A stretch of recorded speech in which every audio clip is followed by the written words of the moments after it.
Good morning. This is Black Crow Walking, coming to you from the inside of my van at Dorigo Music Festival. And Karen Morley from where, Karen? Phillip Island, down south Right. of Australia. In Australia. We are studying A Course of Love. And both of us are on our phones, so if I move you around, sorry about that. A Course of Love was written by Mari Perron, and it's written in chapter and verse, and we are currently up to chapter 9, verse 32, yes. And you can start this study anywhere you like and you'll get lots out of it. We only read 2 verses a day, sometimes 3, and I get so much out of it. So let's begin.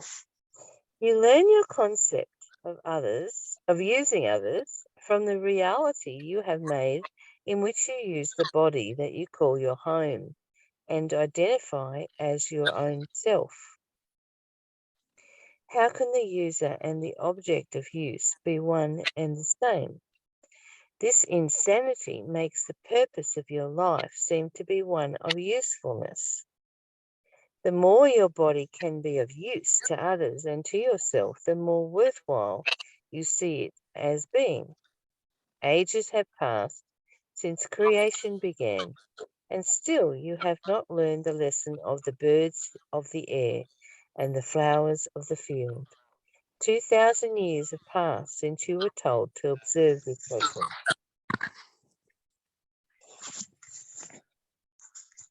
Sorry, I just missed a word. The lilies of the field neither sow nor reap, and yet they are provided for. The birds of the air to sing a song of gladness. So do you. God's will for you is happiness, and never has it been otherwise. God's creation is for eternity and has no use for time. Time, too, is of your making, an idea of use gone mad, as once again you have taken something made for your own use and allowed it to become the user. With your own 2 hands, you give away all your happiness and power to that which you have made. It matters little now that in so doing, you once again imitated what your faulty memory would tell you that your Creator did. God alone can give free will. In giving your power to things like your body and to ideas like time, your imitation of the gift of free will is so falsely placed in illusion that you cannot see this madness for what it truly is. Your body has no use for your power, and time was not made for happiness. Wow. Yeah. Time was not made for happiness. That's huge. That's huge. Yeah, today we've been so far over the last few days discussing use and using people and people using us, and that wasn't what we were made for. And so let's have a look at it. You learn your concept of using others from the reality you have made, in which you use the body that you call your home and identify as your own self. And I guess as we come into the world, we're kind of trained to do that, really, to recognize our own bodies. I remember when my baby first discovered her own hand, or the foot, and the fascination with the foot, it was such a cute moment, but maybe it was a moment that wasn't very good. So learning the concept of using others for the reality you have made. And that's right, we haven't made this reality, really. Although we were born into, we're born from the seed of love. And I'm talking about love being divinity.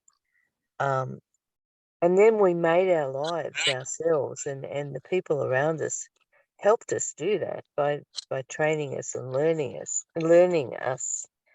And we began to understand that we were separate individuals, with a body that we called home, and identification of self. So we have to unlearn that, Karen. Yep. How can the user and the object of use be one and the same? It's interesting when you think about your own body as something that we're using. We are, in actual fact, using it to travel on the earth, but we're using it for so many other things that are destructive, I think. That's why we end up sick. Yeah, I find the next part, this insanity makes the purpose of your life seem to be one of usefulness. That, as soon as I read that, I was breathing and the passage following, I felt like I was breathing a sigh of relief that, yes, this is what I've been doing, to be useful to others. That's in my brain.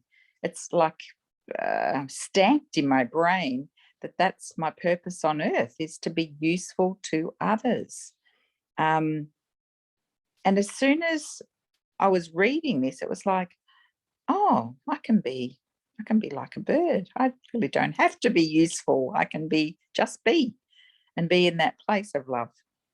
And whatever comes along, comes along. The more your body can be of use to others and to yourself, the more worthwhile you see it as being. That's right. And I guess that's why we go into service to mankind, is because we want to be useful to spirit. And it's telling us that that's not the way to go. Just as well we're reading this book, Karen. I think so. I think it's really important. And to me, that's been the meaning of my life. That's been the direction that, I've been there, going into nursing and wanting to be of use and to help others and to be of service. And that's a noble thing to do. It is, and it certainly feeds the ego. Oh, doesn't it just? Ages have passed since creation began, and you still have not learned the lesson of the birds of the air and the flowers of the field. 2,000 years have passed since you were told to observe this lesson. The lilies of the field neither sow nor reap, and yet they are provided for. The birds of the air live to sing a song of gladness. So do you. I feel really happy when I'm singing, and it's kind of automatic. Sometimes I just feel like, yeah, singing is so uplifting. It's beautiful, and it's not something I even have to think about doing. I just do it. Whereas everything else I have to think about doing. Let's do your section, Karen. Yeah. So God's will for you is happiness, and never has it been otherwise. Oh, that brings such a sense of joy and relief to me that that's actually what I'm here for. And to really bathe in that. I feel a sense of peace as I'm reading that. It comes to me. Happiness. Yep, happiness is our natural state. God's creation is for eternity and has no use for time. Wow, imagine if we didn't have to march to time, Karen. Oh, such relief.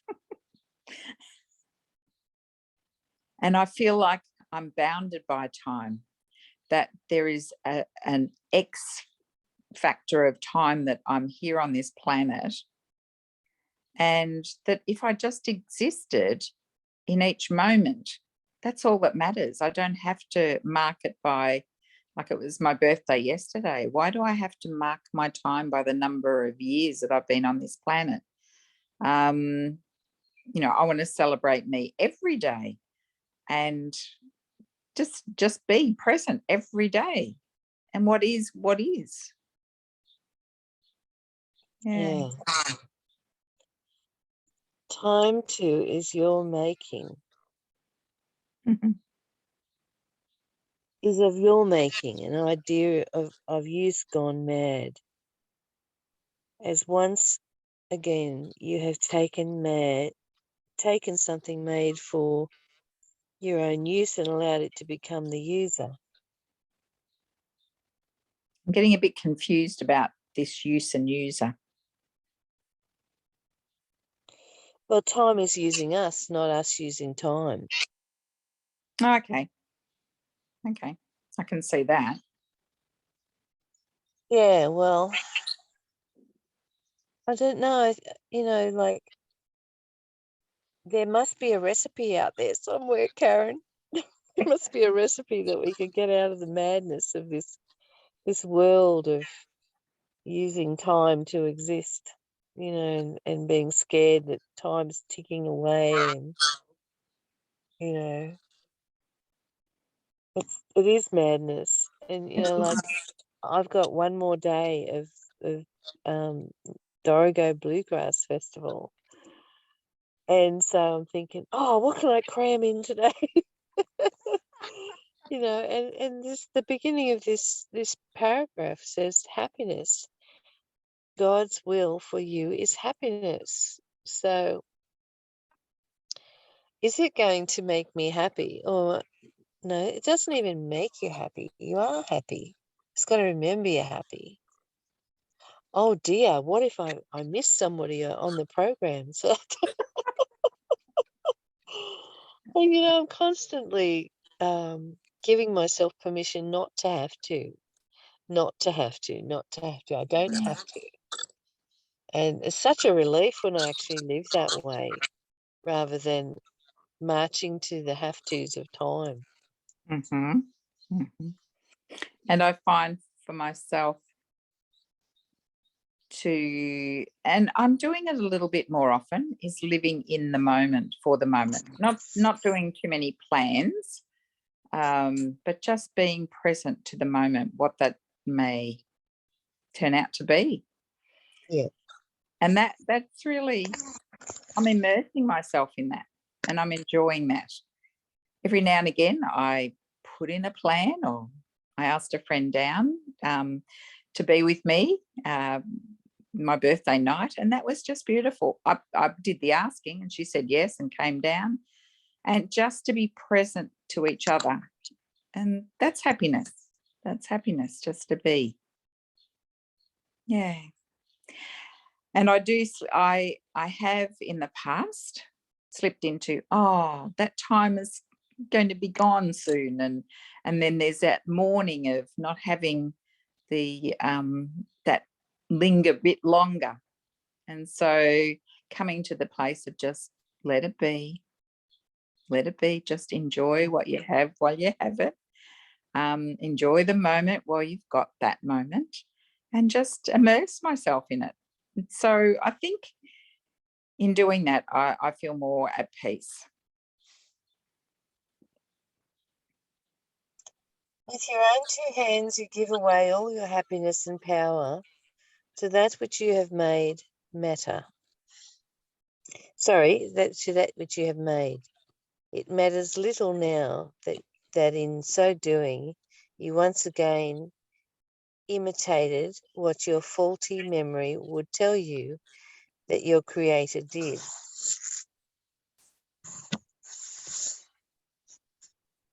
I think for me, what comes up there is that my faulty memory might be that I am to serve others.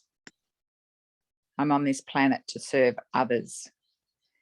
And that's what I'm interpreting for myself about that faulty memory that my Creator would tell you that your Creator did, that I've been created on this earth to serve others.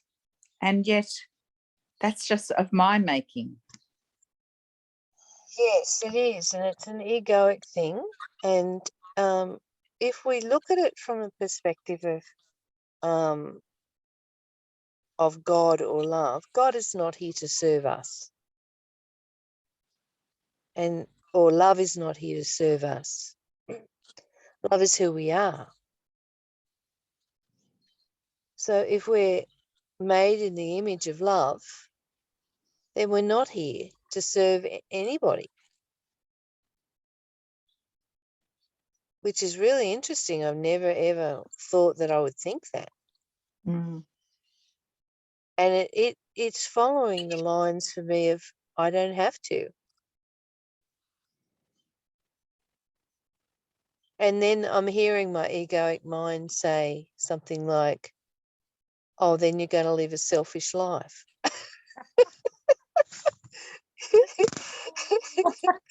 It's funny, isn't it? So how do we get out of living this life of service that we're so trained to do, Karen? That's a big one. Maybe recognizing that it's surfacing, like it's a little amber light going. As soon as we recognize it, we go, oh, and stop and think again. Why not just be? And in being that love and happiness and joy and light, that it actually does emit and join with others without us having to logically think, how can we be of service? What deeds do I need to do to, help people or help others or help myself? And that is so freeing. These paragraphs, I'm feeling released from a number of things. So for me, it's recognizing that opportunity to recognize when it's surfacing. Oh, I'm doing a good deed again because I'm wanting to do a good deed, or I'm wanting to be of service to somebody else. So, and then to think again and just say, come from a place of love and light and happiness and joy, and what will be and is meant to be. So I don't think I'm quite yet. I don't think I'm quite there yet. I'm still in the have tos. I'm still in the I think I'm so trained for service, and that's been my entire life. I'm 66 years old, and since I was 4, I've been of service. That's a lot of training to undo.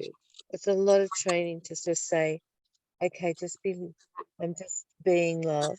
I just am love. I'm just am love. I'm happy. I'm happy. I don't have to do. I don't have to be. I can just express happiness and love. mm. I don't have to be anything for anybody else, or for me even. I don't have to be someone for me to feel good about myself. It's going to take some training. Maybe it can be done in an dear. instant. I'm not thinking of time now. I'm thinking, oh my goodness, this can happen in an instant.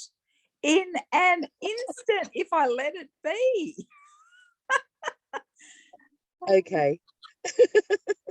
I think I still got to roll around in that one for a few more days. Hopefully by the end of this chapter I'll be right. I'm not saying I'm there. God alone can give free will. God alone can give free will. God alone can give free will. So the formless within us can give us free will.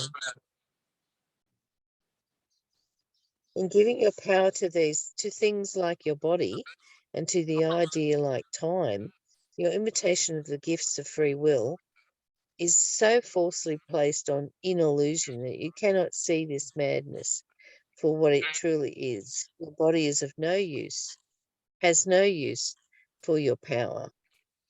Your body has no use for your power, and time was not made for happiness. I love that last bit. Time was not made for happiness. Mm, mm.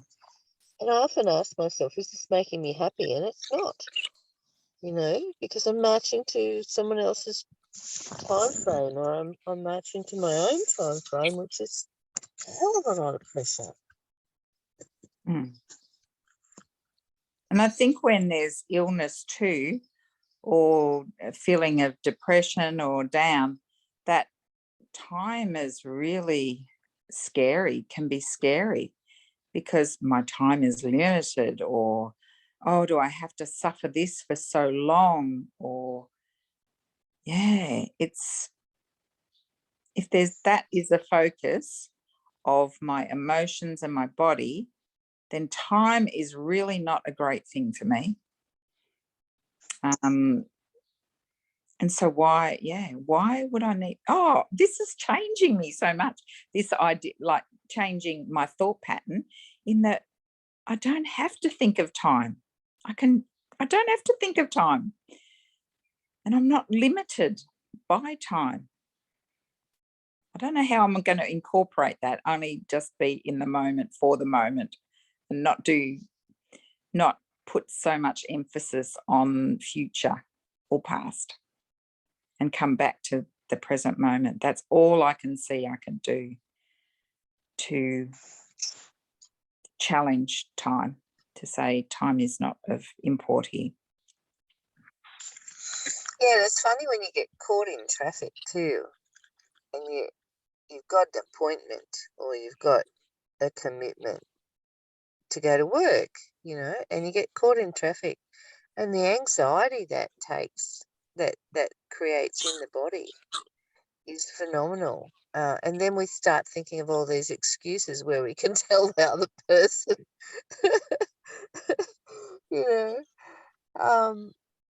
yeah.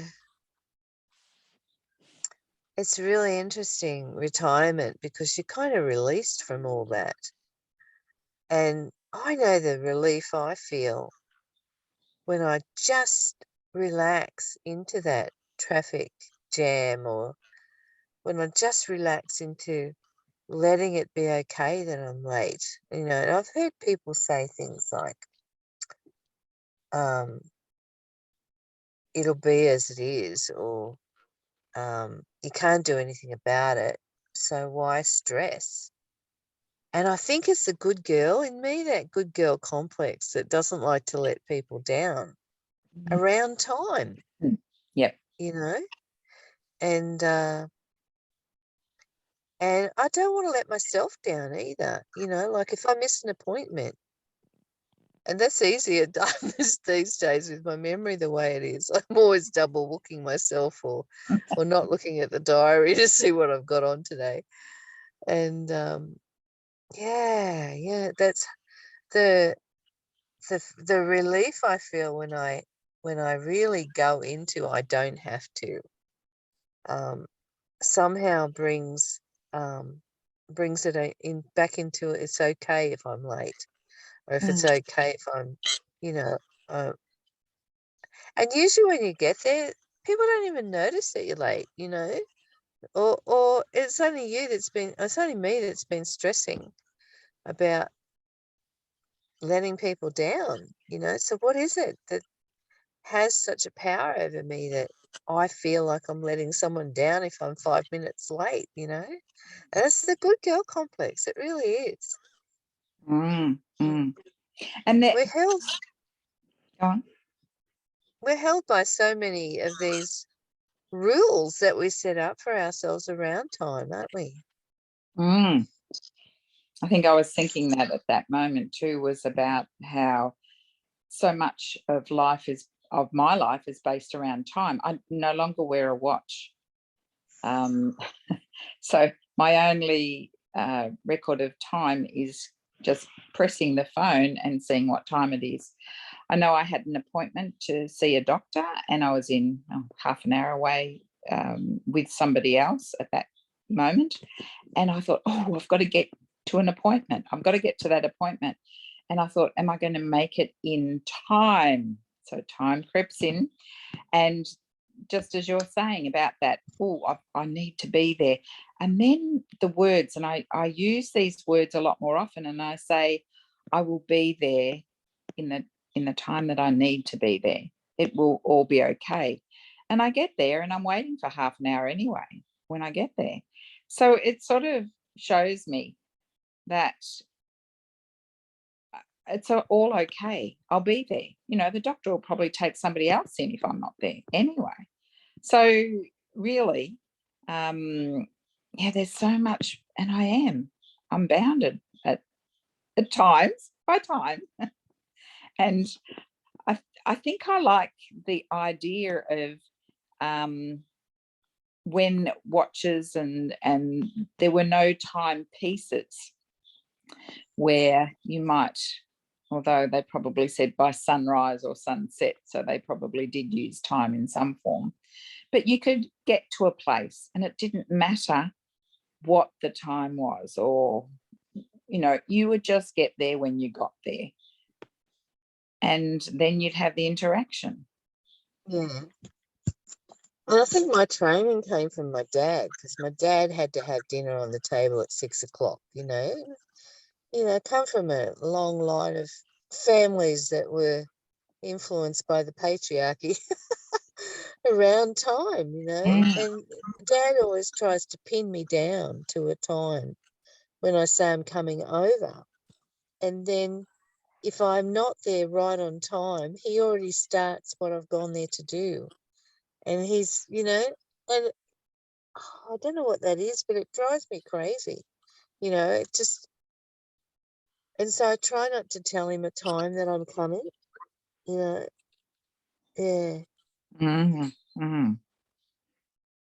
All these little things that maybe we can do to dismantle time, or the concept of time, and still honor another person who, like if we've got something that we'll be doing together, I still want to honor to be present to that, and plan for that. That still does incorporate time. So it's that balance. That's where I find it tricky to incorporate this. I think the key, Karen, is remembering that we're here for happiness. And is it making us happy to march to this person's time or to our own expectations? And if it's causing us anxiety, it's definitely not creating happiness, is it? That's a good yardstick. Yeah. Think again. All right, that's it for today, folks. I'm off to enjoy some music and pack up my camp. And so we'll see you tomorrow. Thanks, Karen. Enjoy.